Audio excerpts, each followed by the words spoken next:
Last week, we did a video on Trump's declining polling numbers, and while doing the research for that video, we came across this frankly astonishing graph from YouGov, showing that much of the recent headline decline has been driven by a total collapse in Trump's poll rating amongst 18 to 29-year-olds.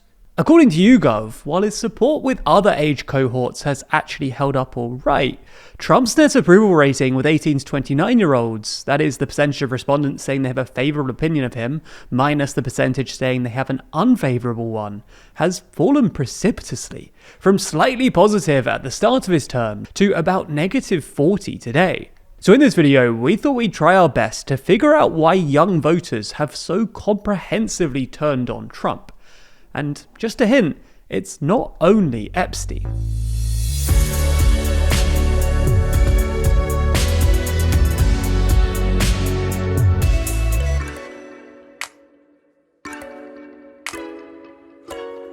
Who's the worst politician right now? Hear our thoughts and argue with us on our podcast, The World Leader Leaderboard. Find it on the TLDR Podcast YouTube channel or in your favourite podcast app. So let's start with some context. For most of recent history, young people have voted Democrat.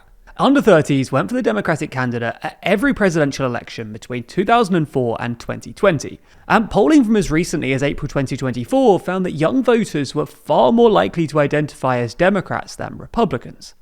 This is actually a relatively recent phenomenon though.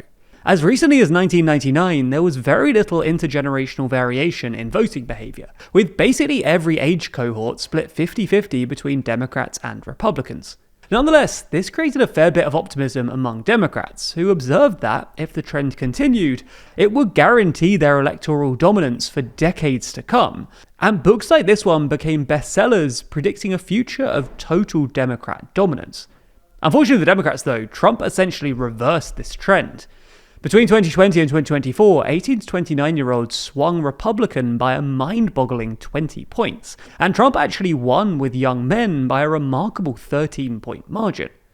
This speaks to the severity of the gender divide between young voters, which is something we've covered in previous videos.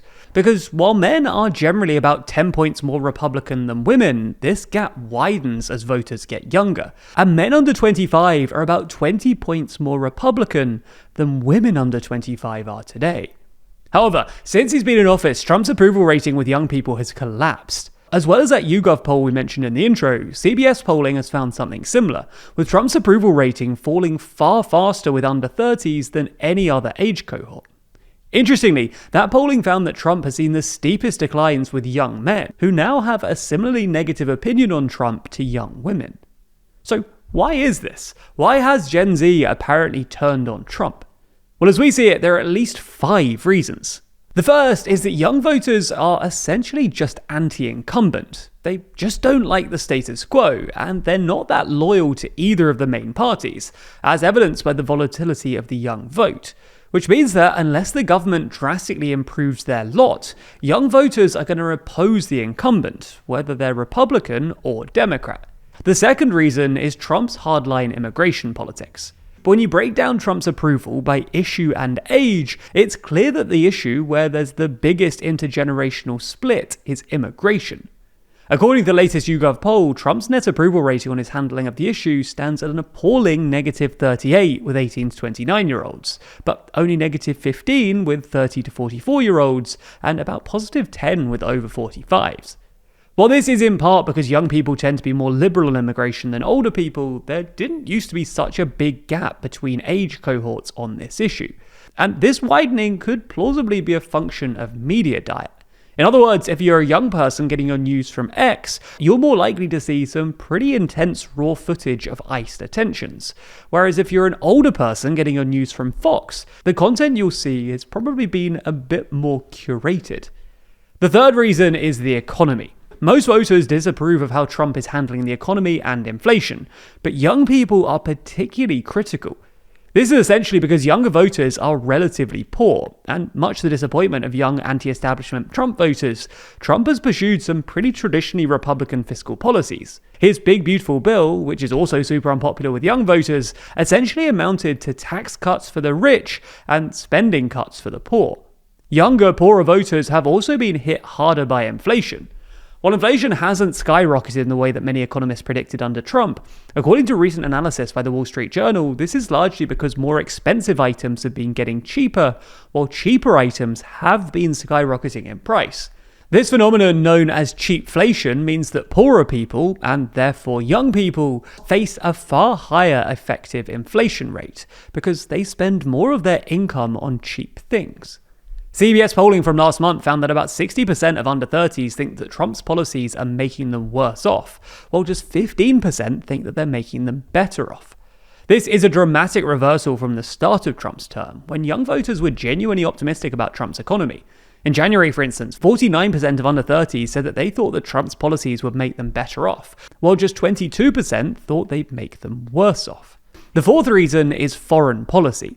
In short, young people are both more pro-Palestine and more isolationist, and thus more likely to disapprove of Trump's foreign policy.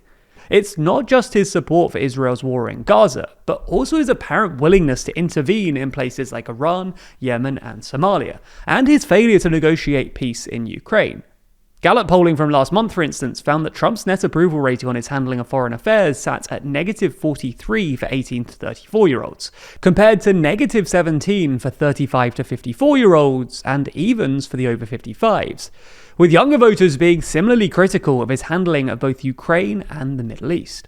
The fifth and final reason is Epstein.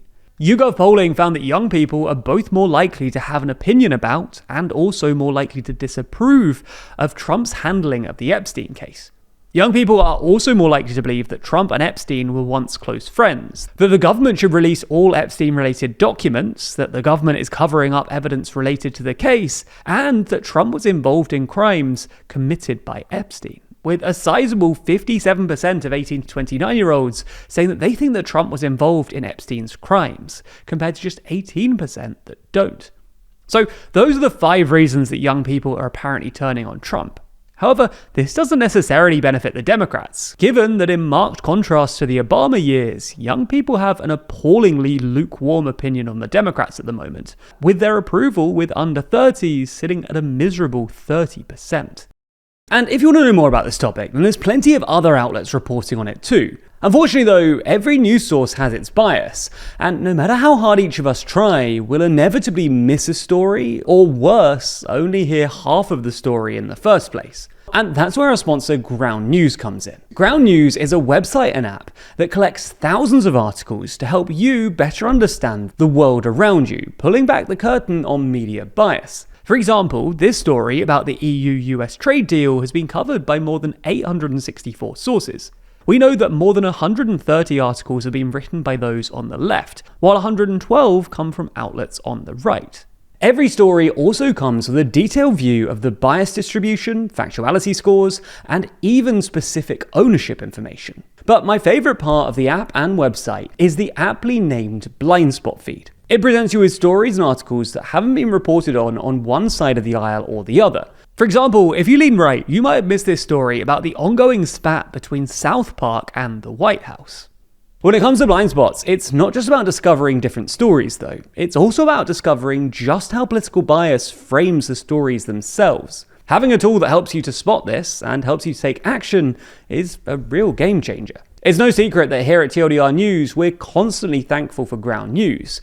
It's such an incredibly useful platform that captures information that you just can't get anywhere else, and keeps you informed in a media landscape that's constantly trying to attract your attention and sway you towards or away from certain political viewpoints. If you're interested in everything that Ground News has to offer, you can get 40% off their unlimited access Vantage plan by using the link in the description, or by scanning the QR code on screen. This offer is only available here, so make sure that you go to ground.news/TLDR or click the link in the description to get started and support an independent news platform working to make the media landscape more transparent.